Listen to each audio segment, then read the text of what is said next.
Un attentat a été déjoué à Paris. Un mineur a été arrêté devant la Bank of America avec du matériel pour commettre un attentat. Il a été manipulé pour quelques centaines d'euros par des intermédiaires liés au groupuscule AI, lui-même téléguidé par l'Iran. C'est pas juste un fait divers, c'est un symptôme concret d'une tension géopolitique. L'Iran joue le rôle de la victime qui extériorise sa frustration. L'Occident, et la France comprise, joue le rôle du puissant qui s'indigne, tout en sachant très bien que ses choix passés au Moyen-Orient ont nourri une partie de ce climat. Je te fais un gros disclaimer avant de commencer. Ici, je vais pas donner mon avis géopolitique. Tu n'auras pas l'avis sur l'Iran, sur l'Occident ou sur toute autre chose.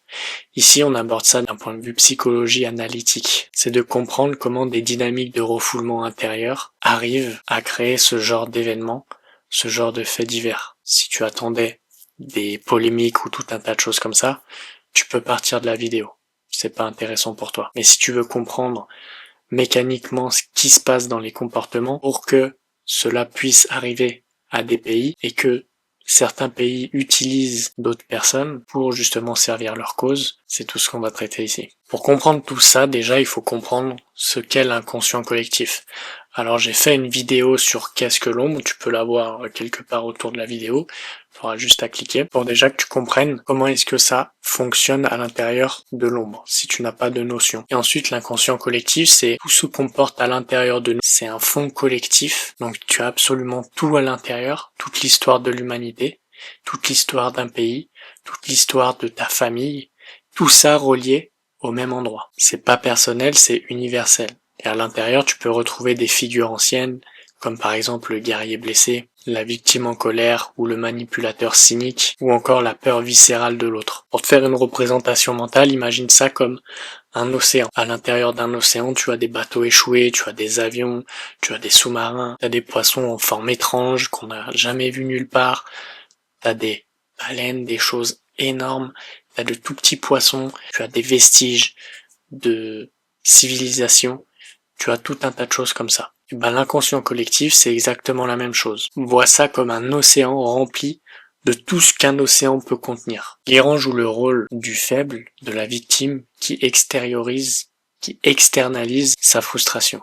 C'est un peu le guerrier acculé qui porte le poids de ses blessures passées, le poids de ses pertes, le poids de tout ce qu'il ne veut pas accepter. Il porte également des blessures profondes et qui, ne pouvant pas justement affronter ses propres démons internes, projette tout sur l'extérieur. L'Occident, et la France comprise justement, joue le rôle du puissant qui s'indigne haut et fort, tout en sachant très bien au fond de lui que ses interventions passées au Moyen-Orient, ses choix géopolitiques, ses hypocrisies ont largement nourri ce climat. On préfère mettre l'accent sur la menace extérieure plutôt que d'examiner ce qui se passe à l'intérieur. Tout le monde projette sa violence non digérée sur l'autre. L'Iran voit en nous le grand Satan, manipulateur qui l'a humilié. Et nous, on voit en lui le fanatique dangereux qui essaye de se rebeller et qui sort complètement de la loi et qui menace l'ordre établi. En réalité, dans cette dynamique, personne ne regarde en soi. Pourtant, c'est précisément ce que nous montre notre inconscient collectif. Nous sommes tous reliés dans cette tension-là. On partage le même océan. Et au lieu de plonger pour essayer de nettoyer ou d'apprendre à vivre ensemble, on va se tirer dessus mutuellement avec des bateaux. Et ça, c'est le drame de l'humanité. Deux ombres qui se battent en pensant combattre l'ennemi, alors que le vrai ennemi, il se trouve à l'intérieur de leurs frontières. Le shadow work au niveau collectif, c'est regarder comment des institutions, des groupes, des pays, des cultures ont créé une image, et de cette image-là, s'est créée naturellement une ombre. En d'autres termes, c'est qu'est-ce qu'ils refusent de voir d'eux-mêmes et qu'ils projettent sur les autres. Les démons de l'Iran, ça va être le démon de la grandeur perdue.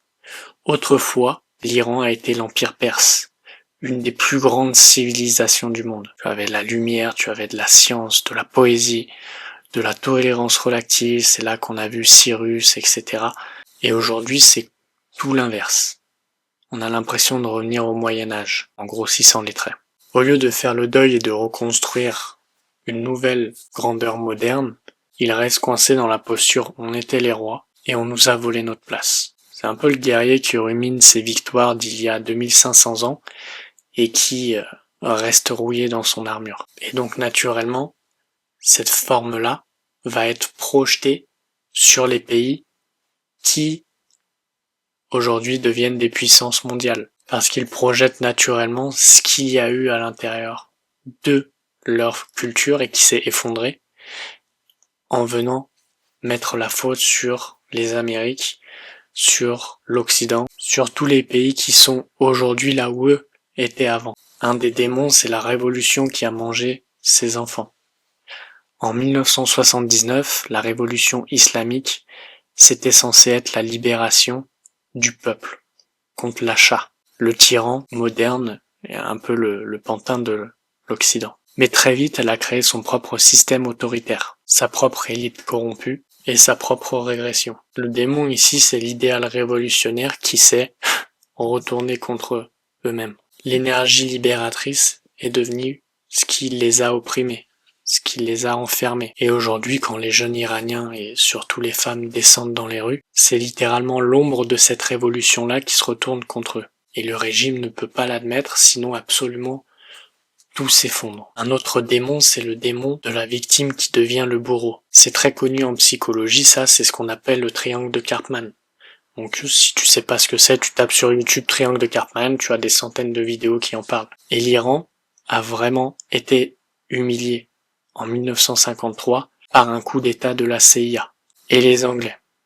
C'est la guerre Iran-Irak, avec les armes chimiques de Saddam financées par l'Occident. Et le travail de l'ombre, c'est de voir comment cette posture de victime devient elle-même une identité toxique. Elle justifie tout, le programme nucléaire, le soutien au proxy. C'est un peu comme si c'est un guerrier blessé qui dit on m'a fait du mal donc je vais y aller fort. J'ai le droit de tout faire. J'ai tous les droits. Et à ce moment-là, l'ombre intégrée prend complètement le pouvoir. Un quatrième démon, c'est le démon économique et spirituel. L'Iran, c'est un pays ultra riche en pétrole et en histoire spirituelle. Avec tous les soufismes, la poésie et tout ce qui est lié au mystique qui était incroyable. Qui aujourd'hui se retrouve avec une économie qui est complètement étranglée par ses propres choix et par ses propres sanctions. Le peuple veut vivre au XXIe siècle, mais le système reste bloqué dans une logique de résistance éternelle. C'est un peu le clash entre l'âme persane profonde, tout ce qui est ouverture, raffinement, poésie, etc.,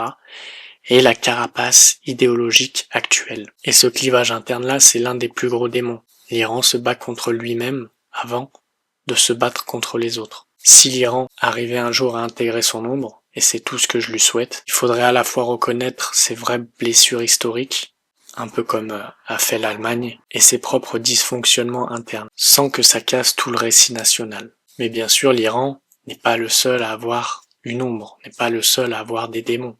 Tous les pays en ont, et notamment l'Occident. L'une des principales ombres de l'Occident, c'est justement l'ombre de la mission civilisatrice qui a tout niqué. On s'est vendu pendant des siècles comme les porteurs de lumière, de la démocratie, des droits de l'homme, du progrès, mais en vrai, c'est plus un coup d'état du colonialisme pour justement venir prendre le pétrole. L'ombre ici, c'est qu'on a créé et entretenu un chaos qu'on dénonce aujourd'hui. On préfère dire c'est leur faute, ils sont complètement arriérés, plutôt que d'avouer que nos interventions ont souvent transformé des pays en poudrière. Et la France, qui est championne du on va libérer, en Afrique ou au Levant, porte encore cette plaie narcissique. En gros, on se croit les gentils, mais en réalité on a semé pas mal de merde. Un deuxième démon que l'on peut voir, c'est le démon de l'hypocrisie géopolitique. On prône les valeurs universelles, liberté, égalité, fraternité, laïcité. Mais on fait des deals avec des dictateurs quand ça arrange nos propres intérêts. Que ce soit par exemple le pétrole saoudien, les business avec des régimes qu'on critique. On sanctionne l'Iran tout en fermant les yeux sur d'autres horreurs. Si elles servent notre camp, si elles servent nos intérêts personnels. Et à ce moment-là, l'ombre collective hurle. On est prêt à sacrifier nos principes pour garder la main sur le jeu. Et au lieu d'intégrer ça, on se raconte qu'on est pragmatique ou qu'il n'y a pas d'autre alternative. Et au final, on finit par nourrir exactement la paranoïa et la colère des victimes comme l'Iran, qui nous renvoie notre propre reflet déformé. On a aussi le démon du déni du déclin. et la peur de perdre la couronne. Après 1945, les USA et l'Europe, juste derrière, étaient les rois du monde. Alors qu'aujourd'hui, on sent que le pouvoir est en train de glisser. On a une montée des BRICS, on a une multipolarité, on a une économie qui patine et une jeunesse qui décroche complètement. Parce qu'elle ne se retrouve plus dans toute la culture et parce que la culture manque de sens. Et si la culture manque de sens, la jeunesse qui est en lien avec la culture manque également de sens. Et au lieu de faire le deuil de l'hégémonie et de construire une nouvelle place, plus simple, on amplifie encore plus la menace extérieure. C'est un peu le guerrier qui vieillit avec sa vieille armure, sa vieille épée de l'époque, et qui crie à tout le monde « Il nous attaque, il nous attaque !» et qui refuse de ranger l'arme. Tout ça pour pas voir qu'il a lui-même contribué au climat qui est présent aujourd'hui. Un dernier démon, c'est le démon de la victime moderne qui projette sa propre violence. On se vit comme les défenseurs assiégés d'une civilisation incroyable face à la barbarie islamiste ou autoritaire, mais l'ombre derrière ça, c'est qu'on occulte comment nos actions, que ce soit les guerres, les sanctions, les drones ou même les ingérences, ont gonflé la colère et les ressentiments ailleurs. On préfère mettre l'accent sur leur fanatisme plutôt que d'examiner nos hypocrisies et nos erreurs stratégiques. Et c'est la même mécanique qu'avec l'Iran. La posture de victime justifie absolument tout. C'est pour ça que les défenses d'un pays avec l'armée peuvent lever des milliards et des milliards. Parce que on se sent victime, on se fait attaquer, on doit se défendre, donc ça justifie absolument tout et n'importe quoi. Et pendant ce temps, on évite le vrai boulot intérieur, qui est justement de vivre et d'apaiser ces blessures-là, et de comprendre, d'accepter et de continuer à construire un nouveau monde. Le résultat, ce sont deux côtés qui se renvoient la responsabilité, exactement comme dans un miroir. Et tant que ces nations ne font pas ce travail d'ombre collective, de reconnaître leur propre contribution, la tension continue, il continuera d'avoir des faits divers d'attentats, d'alerte à la bombe, ou de choses comme ça. Ok, donc maintenant qu'on a vu un peu comment est-ce que ça fonctionnait au niveau des pays et de l'ombre collective, tu vas me dire c'est bien tout ça Fabien, mais à quoi ça me sert à moi? Comment est-ce que moi je peux faire en sorte de changer ce qu'il y a à l'intérieur de moi pour pouvoir changer l'ombre collective? L'actualité c'est pas juste quelque chose d'extérieur, c'est que souvent elle vient résonner quelque chose à l'intérieur de toi, parce qu'elle résonne avec ton propre inconscient. Quand il y a des histoires comme celle-ci, donc si on prend l'exemple de l'attentat, qu'est-ce que tu ressens à ce moment-là? Quelle émotion monte? Quelle peur surgit? Qu'est-ce qui se passe à l'intérieur? Qu'est-ce qui te met en réaction? Et de par cette analyse-là, cette compréhension, tu vas pouvoir justement venir apaiser et comprendre ce qui se passe à l'intérieur de toi. Parce que cette réaction, elle n'est pas anodine. Elle pointe directement vers ton ombre personnel.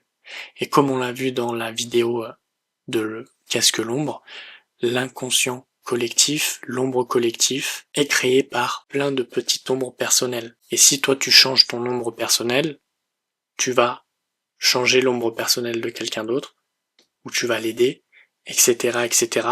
Et ça va venir changer l'ombre collective. Par exemple, le jeune homme manipulé pour quelques centaines de dollars, il peut refléter cette partie en toi qui accepte parfois des compromis un peu pourris, qui joue un rôle qui ne te ressemble pas du tout, juste pour obtenir quelque chose de rapide ou quelque chose qui va t'empêcher de galérer. L'Iran qui projette sa colère et sa frustration sur l'extérieur, c'est le miroir de tes propres moments personnels où tu accuses les autres, où tu te déresponsabilises, où tu externalises justement tes propres difficultés pour éviter de voir ce qu'il y a en toi et de voir tes blessures, tes échecs, etc. L'Occident qui s'indigne haut et fort tout en sachant qu'il a sa part de responsabilité, c'est la partie de toi qui fait l'innocent quand il entend quelque chose qui est inacceptable, qui se donne le beau rôle et qui pointe du doigt les fautes des autres.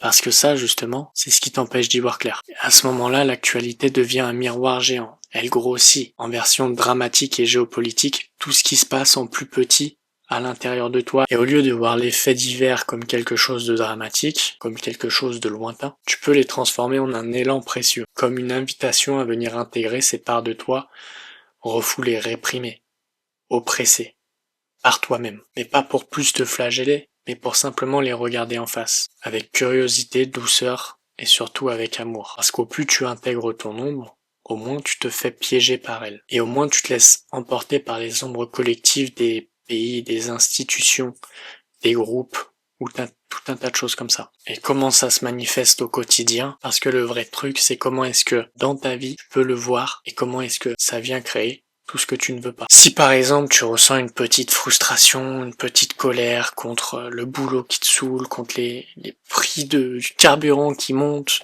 contre les gens autour, contre la mamie qui avance pas et qui sait pas conduire, la pauvre d'ailleurs, et tu la décharges sur ton entourage, sur les réseaux, en postant sur Facebook, regardez, j'ai jamais vu le carburant aussi cher, ou même que tu le gardes en toi, en ruminant tout seul dans ton coin, ça c'est un attentat personnel. Une petite explosion d'ombre projetée au lieu de regarder à l'intérieur. Ou alors, par exemple, tu évites une discussion franche avec quelqu'un et à la place, tu préfères parler derrière son dos. Tu préfères agir indirectement ou même manipuler un peu la situation. Et ça, c'est exactement le même mécanisme que les proxys manipulés. Tu fais faire le sale boulot par d'autres ou par tes propres stratégies tordues. Ou un autre exemple, tu juges sévèrement des pays, des gens, des situations, des faits divers, sans regarder comment toi-même tu contribues à ces propres dynamiques-là dans ta propre vie. Et là, c'est l'ombre occidentale qui se joue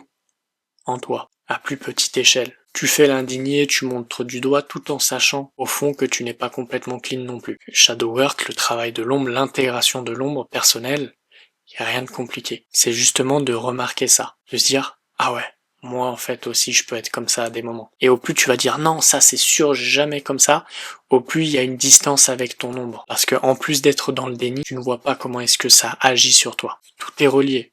L'océan et la petite flaque sur la plage que tu penses être, c'est la même eau. Ce qui est dangereux dans ce genre d'événement, c'est pas tant l'acte en lui-même, mais c'est comment le cerveau va venir le traiter. Et directement, on va commencer à penser, mais qui c'est qui a fait ça? Qui est responsable?